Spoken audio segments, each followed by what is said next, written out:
I am still shy, but having to do all of these things has kind of pushed me out of my comfort level. And I think as an entrepreneur, you have to do that. That's different from working for someone versus being an entrepreneur. You have to win the business. It's on you. You have to get there. So shy or not shy, you need to kind of be visible, be out there. It's quite clear that it is in Vaishali's DNA to be an incredible serial entrepreneur.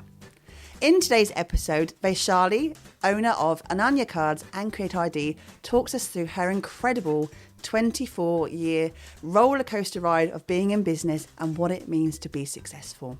We absolutely can't wait to get stuck into today's episode. But before you do, if you're here for the first time, nice to see you. Thank you very much for visiting. Please do give us a little subscribe. It's always really, really helpful for us.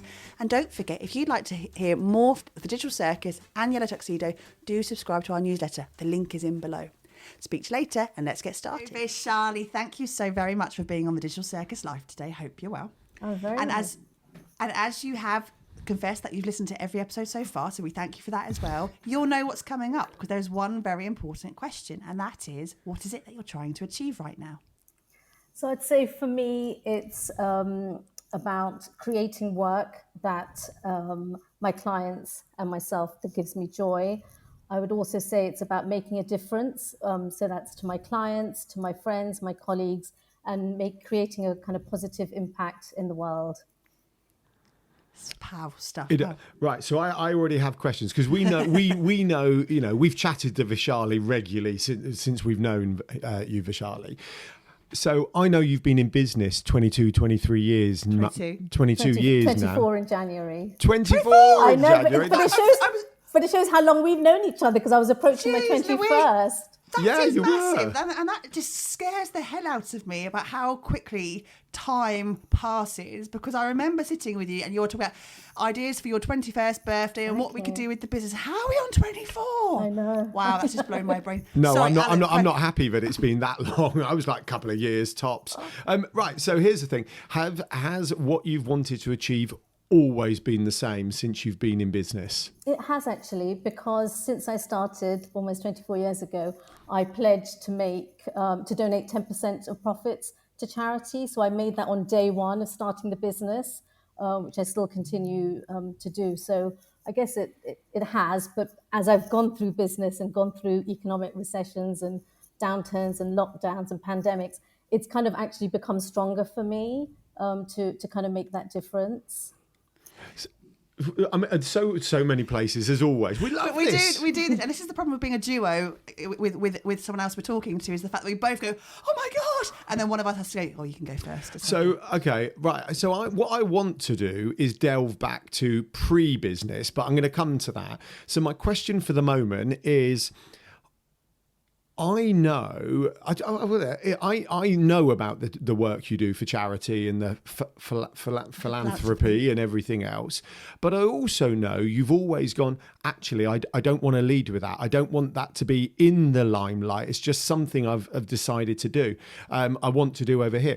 Can we ask about, how have you managed to keep going with all of that? That's a stupid question, but I think you know what I mean. How's that stayed there for the entire 24 years? And why, if it's okay to ask, would you not want to perhaps mention it periodically in what you share out? Okay, even though I understand why. Great question. So I think it's always been with me. I always say it's kind of in my DNA, because my grandparents, then my father and my brother, so my father and his brother, and then now myself and my brother. So I'd say I'm kind of third generation. So I feel it's really at the core and the heart of what I do, so it doesn't waver.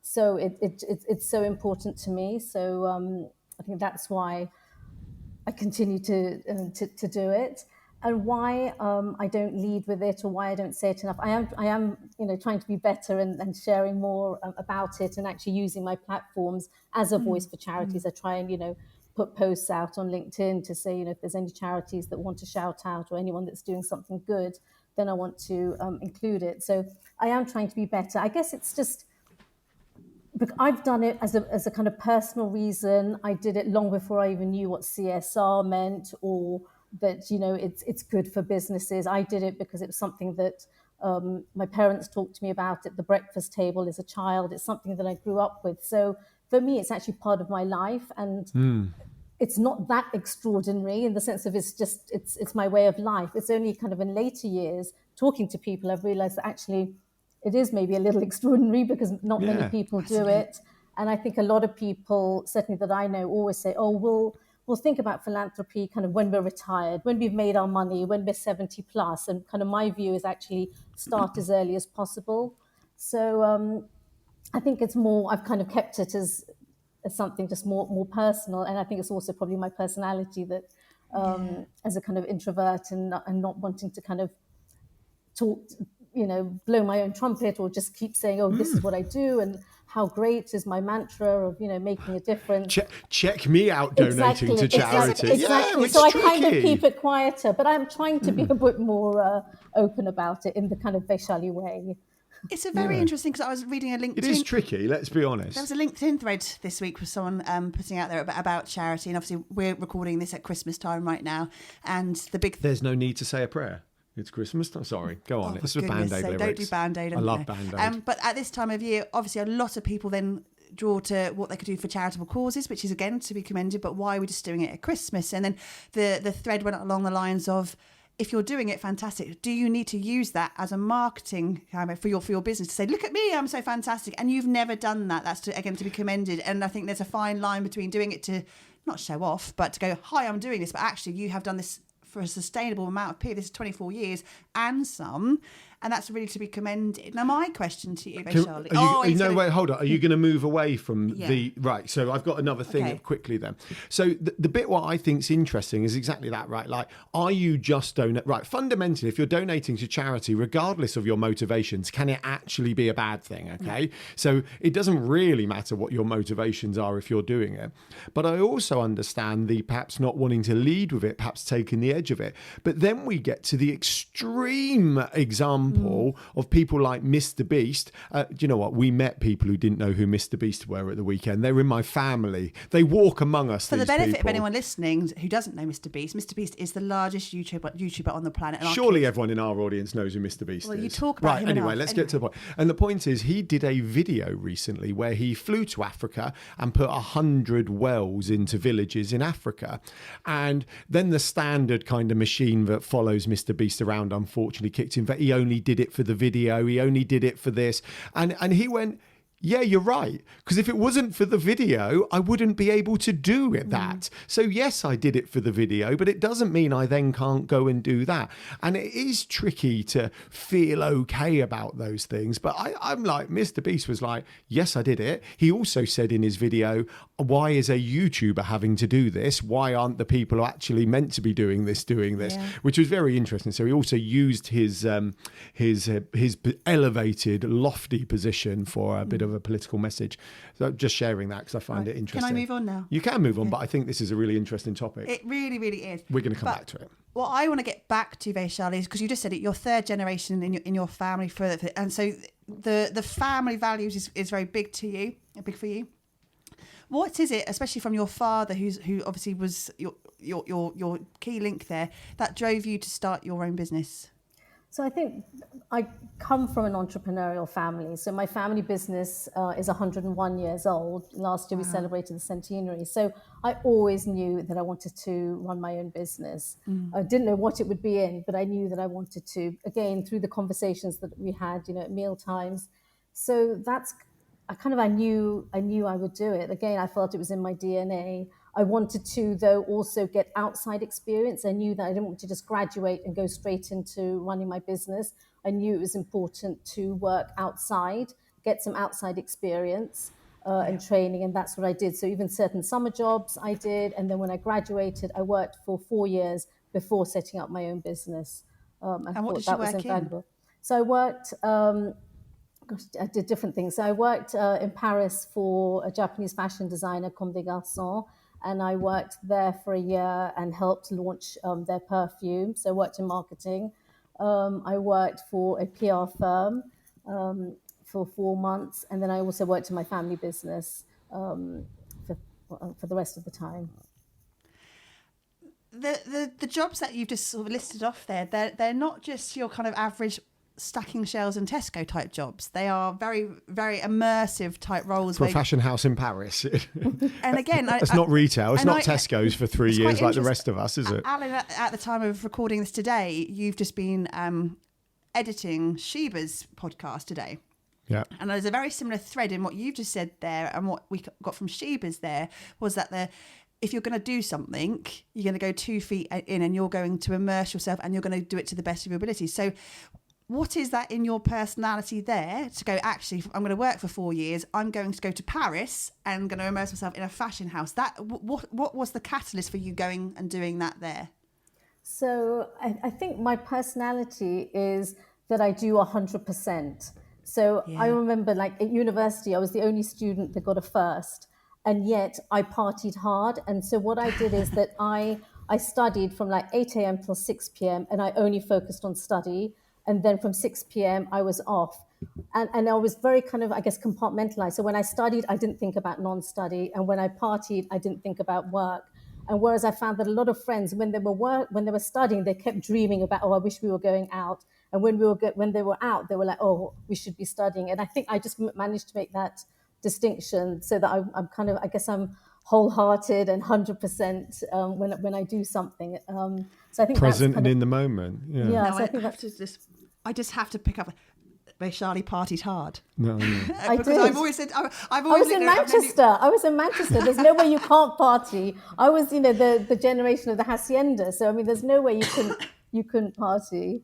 That's very cool. That's just a cool story in its own right, I always look at you over the last 4 years that we've known you, really, and I've gone, no, she's always in so much control. You just look. Yeah, I don't like the word professional, but I feel in our circle you come across, and this is not an insult, please do not think it is, come across as one of the most professional business people. I don't think it can be an insult. No, I take it as a compliment. Thankfully, because if someone said professional to me, I'd go, oh, I try really hard to not come across that professional in that way. Yeah. Right, hold on. As always, we've got 1,000 places off the back of everything. So do you still do that compartmentalization now? Because when you run your own business, it is all in. It is very immersive. Or are you still very much, no, I stop at X and I'm into, social. No, I wish I could practice what I preach now. No, I love my work and it is all consuming. I don't have a stop off time or a start time. Going on holidays is difficult because, my mind wanders. But then also as a creative, I find actually when I change that scenery, I actually get good ideas. So no, I'm not as structured. I still very much give 100% to anything that I do, but it's not so compartmentalized. Do you think that's now because you're doing something that gives you completely fills your cup, it gives you the joy because you know that that's what you should be doing? And as students are, we do things to get past the finish line, but actually it's not necessarily what you would be wanting to be doing. But that discipline is what got you through. Yeah, I think so. I mean, I think I could be better to get that blend better. And I think it's just this. I'm excited about my work. I want to grow my businesses. I'm now, splitting my time between London and Dubai. So that's added a whole dimension of kind of establishing myself here. So there's a lot to do. So I'm kind of take that time to do it. Yeah. Is it because I think that's really good because I'm not brilliant at kind of going, well, no, we don't. No, it's not. I'm not. We don't do that. We're a blended all-in approach. But I'm wondering, when you were a student back in the Hacienda days, which is just cool. Next, you're going to tell me you saw Madonna at her first ever gig at the Hacienda. No, but I did see Madonna at the launch party for Comme des Garçons for their job in Paris. She was one of the guests, so yes, I did see her then. That's super. That is cool. Right. So I think with the university side of things, there's a much clearer distinction of I need to achieve X today. Mm-hmm. Whereas in a business, and people say that to me, they go, what, you wear yellow outside of your business? And I go, of course we blimmin' do. We are all in. We are there making yellow tuxedo what we want it to be. And why would I not take every single opportunity? So I guess my point is, even though we may have goals, there is no end point. No. You know, there is no, I'll just do this today and stop, and that's the end of that project, because it's straight into the next one. Do you find that happens? Like, is similar for you? Yes, I think if you're ambitious, then yeah, there's, even if you achieve one goal, there's still future goals to achieve. So yes, I don't see a kind of stop line. What's your favourite part of your business? It's probably meeting the clients. It's kind of meeting the clients, getting their idea of what they want to do, whether it's from a branding design point of view or whether it's from a marketing point of view, and then seeing the results. Because sometimes, I get something that's literally like scribbled notes, and it's actually taking those scribbled notes and then delivering something. So to me, it's that kind of that transformation. But that result, that's what I like to do, because I've made an impact, made a difference to my clients. So I'd say that side. That's a really big thing, and a theme running through is that kind of impact, and wanting to not see the impact lost in a large corporation, but actually see the direct impact. I'm still kind of working that one through in my head. I think there's more there, but that is definitely a theme that comes through. So you said, we've discussed, like, you knew, like, and this is another thing. The norm for you was you run a business. It's what your family did. It's what you discussed around the dinner table. But why this? And we know you have a couple of businesses, actually, and then the family business as well, I presume, on top of that. So what made you pick them? And feel free to say what they are as well, by the way. Sure. I'm only not saying it, so you say it. Sure, thank you. So Creative ID is my branding and marketing agency.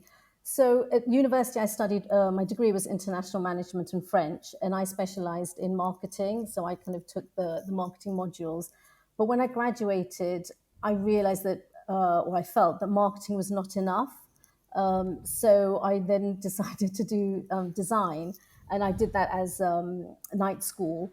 And, first 18 months of the business, I couldn't afford anyone, so I did the design.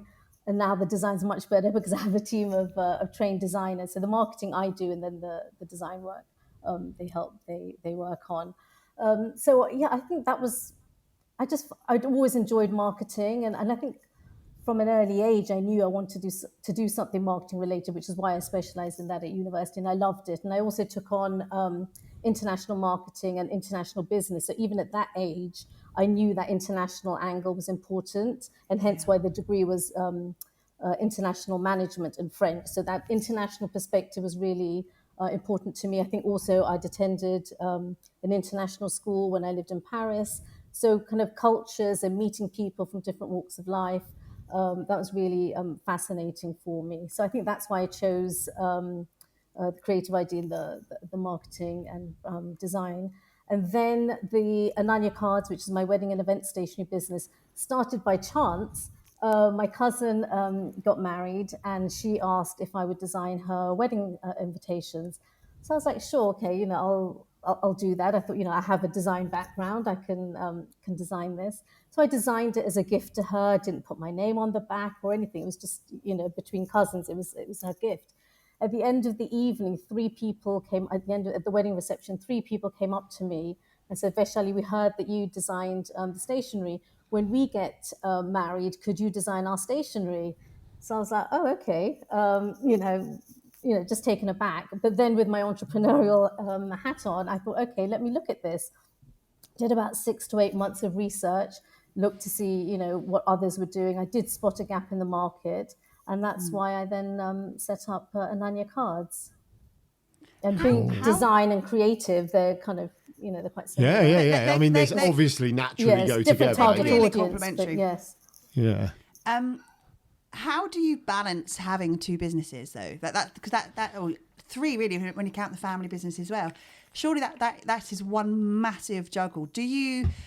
You've already mentioned that you have a team of associates now, and you kind of expanded in that way, which is I'm going to kind of come back to in a second. But in the day-to-day melee of life, how do you cope with having so many fingers and so many pies? You have to be organized. I don't time block, and I don't even say, Monday, Wednesday, Friday is one business, Tuesday, Thursday, Saturday is another business. I just kind of look at what the work is and kind of prioritize it and work that way. But actually, for me, I love that variety. I love the one, the morning I could be working on, like this morning I received a questionnaire from a new client. So kind of going through that questionnaire for their new identity. And then, this afternoon I could be working on a wedding stationery suite. So for me, it works well. I like that variety, but you do have to be very organized so that, nothing slips and you're meeting all the deadlines. Do you know what Stephen Bartlett says about time blocking? Because you said you don't time block. He says basically the reason there's so many productivity hacks out there like time blocking is because people aren't just disciplined. If you sort your discipline out, you do not need any of those hacks. You just get on with doing it all. Yeah. So which I kind of like. Which is something that Vicky Brown touched on in her episode as well about being more disciplined. It's something we all need to work on hard. We also about consistency and all that kind of stuff. But actually, it's about just get on with it, cracking your own whip really and go, okay, it's going to be a bit uncomfortable. Yeah, it needs to be done, doesn't it? It just needs to get done. So you touched on it as well earlier, and it's now you've talked about your international studies and everything. It seems a natural sort of segue that you moved to Dubai, and that was a big thing. I remember you doing it. I remember the day you said, I'm about to fly, I'm about to go, I have no idea what I'm doing, I don't know anyone in Dubai, I think I'm just going to give it a stab. And a few years later now, you've now sold your flat in London and you're interviewing us right now, having an interview whilst you're in Dubai. What was that? Why did you do that? And why did you pick Dubai? So Dubai as a place, it was a personal reason. So my brother's been living here for about 12 years. And my mother wanted to move to Dubai to be closer to my brother and also closer to her family in India. So actually my mum moved first. And she kept sending me, messages saying, "Oh, I think you'll love it here." And I was kind of like, "Yeah, but I'm not interested. My life is in London." And at that time, London was still in lockdown, so I couldn't even go to see her. And then it was only like about 9 months later, when the London UK, was off the red list, that I went to visit. And I thought, "Oh, this is nice, but." It's nice, but I wanted to settle her down and give her security. So I got a place for my mum. And I thought, okay, I'll just kind of come backwards and forwards. And I guess, I don't know. I mean, my first and foremost is for my mother. So, to look after her, she gets older. So that's kind of, I wanted to do that. And secondly, I think in my business, I also was ready for a change. I think with a pandemic, I also realized I could work remotely. As long as I have strong Wi-Fi, I can work anywhere. So that also gave me the confidence that I could be somewhere else. And I felt like I just needed a challenge. I wanted to kind of push myself. And I thought, okay, let me try it. But I still very much am running the businesses in London. I do still come back to London. My clients are there. The majority of my work is still in the UK as I kind of, build up my experience here or my awareness, for people to know who I am. So that kind of takes time, but that's why I kind of did it. And it's scary. I'm not going to pretend. Scary, exciting, all the emotions. But I think because I've done it once before, actually a few times. So I was born, and there's a little backstory, but I was born in London. I moved to Jersey in the Channel Islands when I was 4.5. So I made that move. And then I moved to Paris at the age of 14. So I had already moved there. Then university in Manchester, then a year in business school in France, then working in Paris. So I'd kind of done that. So although it was scary, I knew I could do it. Sure. So yeah, that's why I've done it. Right, okay. I've got 3 questions for Charlie. I've got to try and remember them as I ask one at a time. Guaranteed he'll get to 2 and forget the third. I will forget them. So first one is the moving around, okay? I think there are some people who can naturally do that and other people who are, much more about, I don't want to leave where I live type thing. Did anything happen, or do you just think that was your way? You were quite happy kind of traveling around, visiting, new places for long term, or was this something? Was it a cultural thing or family thing or something else? I don't know. So always as a child being fortunate to travel. My parents knew that travel was important, or, they also enjoyed traveling. So I was fortunate as a young child to travel most holidays. The reason I actually moved to Paris was my parents got divorced. And so that was a life situation. and that's why I moved there. I seem to be always following my mum because she moved there and now she's moved here. So that was it. But again, I'm not going to Good mum pretend for it was. travelling. Yeah. I'm not going to pretend it wasn't easy. It wasn't easy giving up, the whole family setup, the whole dynamics in Jersey, and then a very different lifestyle, different language, obviously, all of that. But I didn't realize it, but I must have some kind of like resilience or something to kind of push Yeah. me through. And it has done the world of good, because I am still shy, but having to do all of these things has kind of pushed me out of my comfort level. And I think as an entrepreneur, you have to do that. That's different from working for someone versus being an entrepreneur. You have to win the business. It's on you. You have to get there. So shy or not shy, you need to Absolutely. kind of be visible, be out there. Everything that you teach. Yeah. Well, Vaishali, we're seeing this, and I hope you don't mind me saying this, but the difference between now and this chat. I mean, we've chatted, right? We've not just done work and stuff, but we've chatted. But the difference between kind of now and 4 years ago, when perhaps we first met, is phenomenal, because we had you the Digital Circus live do a chat on branding, and is it fair to say you were very nervous? Is that fair to say? Oh my gosh, yeah, super nervous. I mean, I'm nervous even today, but yeah, I was really nervous. Yeah, but I think that's the difference. You can still be nervous, but you kind of become a bit more relaxed into it and understanding that nerves and excitement are similar feelings and all these other things. So today, there's zero sign of nerves. Is there like zero sign? I think that's fascinating. Right, so this leads That's me... question one done. That was, I know. So this leads me on to the kind of next thought process, is something we've been exploring. Do you like the kind of startup hustle? Because you talked about the new challenge from Dubai, and it's really tricky when you have your own business, when you should be in this kind of sustain, maintain and grow. But actually, if you like the startup hustle, how do you bring a bit of that back? And by moving to Dubai and open up a Dubai leg is something that certainly does that. Do you like the kind of excitement of early business? It's a good question. I'd say mixed. I mean, I like the startup hustle, but I also realize it is a challenge, because where I kind of left London and where I'm starting here, there is a difference. So it's almost, I have to say to people that, yes, I'm new to Dubai, but actually I come with 20 plus years of experience, and that's difficult for me. And that's in terms of my messaging, that's what I need to communicate, because I don't want Yeah. people to think I'm a startup here. I want people to know that I do come with everything that I've learned over the 20 plus years. So I like the startup hustle, but I also like the not the startup, the kind of Yeah, no, I know what you sustainable mean. brand, the sustainable business, and kind of growing on that. I like So that. it's just the extension of what you're doing, isn't Well, it? I was going to say it's a natural expansion of your international business, So that was.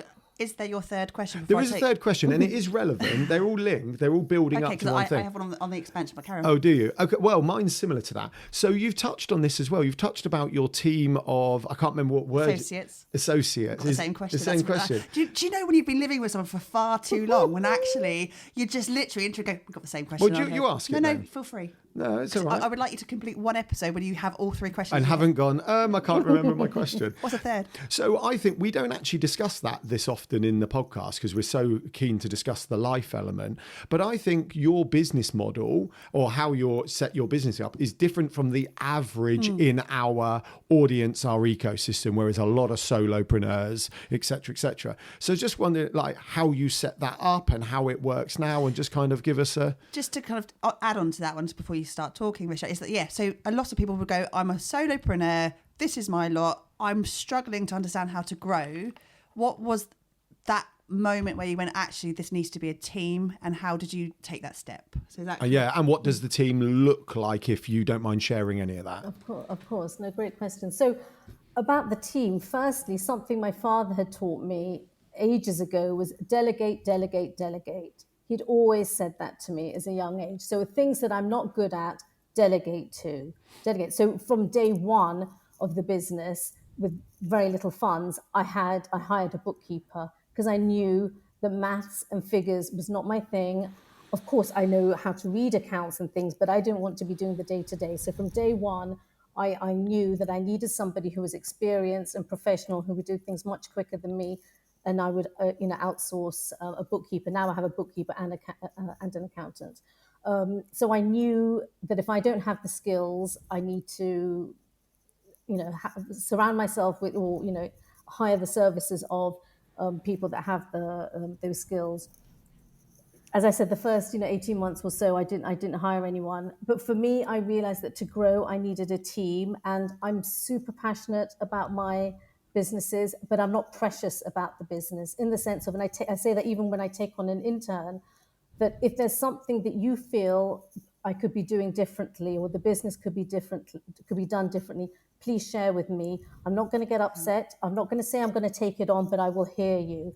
And I've always had that approach. So because I'm so in the business, and it's so it's so important to me. But someone else, especially the youngsters, they have I'm on TikTok now. They bring in a different energy or different knowledge, and I love that. So for me, I like that. And so building the team, I started a team fairly quickly, and I'm really pleased that 2 of my team have been with me for 15 years. Wow. So I'm really pleased about that, because I feel something's working. Something is working. I try to treat them well. And I involve them. So it's not like Vaishali's the boss and their senior designer. It's Vaishali's the boss, but you're part of the team, your suggestions. I want to share what the team do on social media. I need to do a little bit more on that, but I want to share that. So that's really important. So I've kind of taken on people as a team. So on my PAYE, on my payroll, and then I also have others that are on a retainer basis, to kind of give that commitment to them and to myself. But I've also had people that haven't worked. I've had somebody that resigned after 11 months. I've had someone resign after the 3-month trial. So it's not. I always say, actually, the hardest part of the business, I think, is the HR, is the whole kind of managing that. Which is why I think when you get somebody good, you try and do everything you can to keep that person and get them involved. Which is why I think for the 15 years. That's important, and it's the same. It's the same. That kind of longevity is the same that I practice, even in terms of relationships with my clients. So, my longest standing client has been with me 24 years. So again, it's trying. Thank you. So again, it's trying to. Relationships are super important, and again, that's something I learned from the family business, where we've had 3 generations of relationships, and that's something that I learned from an early age. So it's doing what you can to kind of nurture those relationships, whether it's your team, whether it's clients, so that you can work and deliver and create good things together. The thread here of your DNA has come through the entire episode today. It's amazing, isn't it? And that is that is testament to the Shah family as well. So what would you say you could take from both the 2 generations above you has been your biggest lesson learned from what your father's done and the generation before? The biggest lesson is to act with integrity. I think that's that. Oh gosh, before I get emotional, I think that's the thing that they've taught me. Whether it's about giving, whether it's about made giving. someone cry. I know. It's good for ratings, Vaishali. Thank you. It's just how can you have 3 relationships of clients in a 100-year business when there's so much competition in every industry? There's so much competition, but those relationships are key. My Michelin star chef that I've been with for 24 years, he could get he would have designers wanting to do his work for free to have him on the portfolio, but why is he continuing to work with me? So I think for me, it's the relationships, but doing that with integrity, doing that, straightforward, not playing games. It's just, I think that's I'd say is what's important to me. Okay. I'm loving this. I feel, unfortunately, we need to slowly wrap up, but I kind of feel I want to ask something. I don't think we've ever asked this before, but I'm going to ask it. Okay. I want some tips for Charlie, right? I want tips. If you were going to give a couple of tips, whether it be for the, the leading with integrity or for the sustained growth of your business, or I guess integrity is the answer to the sustained growth one. So let's go to the integrity one. What couple of tips? If someone's listening to this and they are new in their journey and they're feeling inspired by these stories, what couple of tips could you share them for making sure they keep that integrity paramount? I think the integrity part, you need to believe in it, not just because, I listened to this podcast, Vaishali's doing well, let me do it. It's got to be something you believe in. And like I said earlier, that doesn't waver, that it's at the core, it's at the heart of what you do. And I think then you will be able to do it. And all of these things like philanthropy and things, it's not just about money. There's a lot of things that I do. It's about sharing with networks, it's sharing on social media, it's giving a platform, giving a voice. So I also don't want people to think that, I can only be integrity or I can only give back if I've got lots of money aside and I'm a startup and I don't have those funds. It's not that. So I'd say, and find something that you're passionate about. If you're going to donate or share resources or share your platform, find a cause or a community or something that you believe in. For my grandfather, it was health and education. I brought the women piece, the female piece in because that was really important to me. So I'd say that do that. Gosh, you really put me on the spot. Sorry. I don't know. No, it's good. I think also surround yourself with like-minded people. I think the people that you surround yourself, I was very fortunate, the various schools that I went to, I surrounded myself with great people, and my friends from university are still my closest friends now. So I think surrounding yourself in terms of friendships, in terms of work, people, colleagues, surrounding yourself would be good. And I think also as a person, I'm curious. So I think also be curious and learn more, and then see how you can introduce that into your life in a kind of integrity purpose. Do you know what? I think that's the one thing I always... And party hard, don't forget. Party hard. One thing I always associate with you particularly is your ability to keep learning. And that's absolutely. Like, when we first met you, I remember you'd signed up to God knows how many different courses and groups, and I saw you over here, and then I went, Vaishali's over here, and I still see that now 4 years later, and the fact that you can never learn too much, and that's the only way you can kind of keep pushing yourself forward. Now, I've got one last question before the last question. And again, it might put you on the spot a little bit, so apologies in advance. This could soon be the longest episode we've ever done, by the way. Fascinating episode ever, though. Which is all good, all good things. You've done a lot. You've done a lot, and you're still doing a lot, and I'm sure there's a lot more in your growth for the future as well. And you're only in your early 50s, so goodness knows how it will be like. You can't age. Sorry, you can't out someone's age. Only 21. She's only 21, but she's been in business 24 years. So, what are you at this stage in your career most proud of that you've done?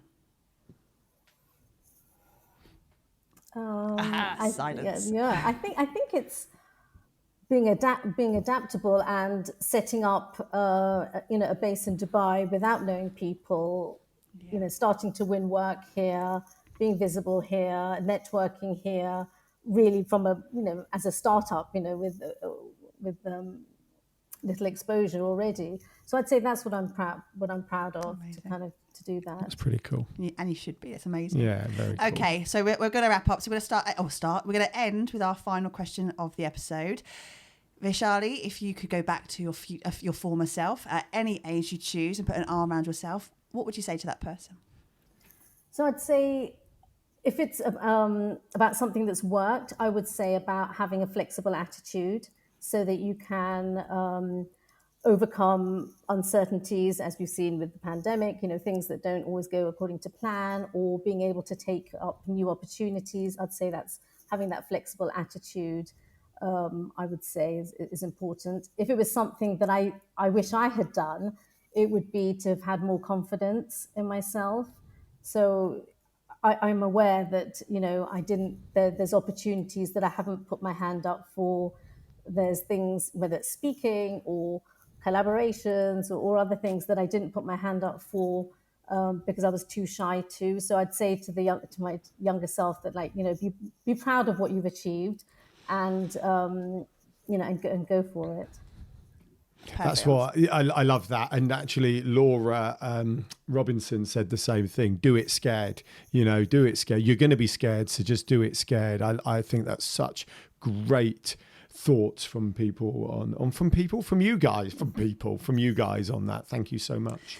Vaishali, thank you so blimmin' much for speaking to us today. It's been one of the most fascinating episodes to date, I think. To everyone who's listening today, thank you very much for staying to the end, and we'll see you next time on the Digital Circus Life. Thanks, Vaishali. Bye, everyone. Thank you so much. Thank you.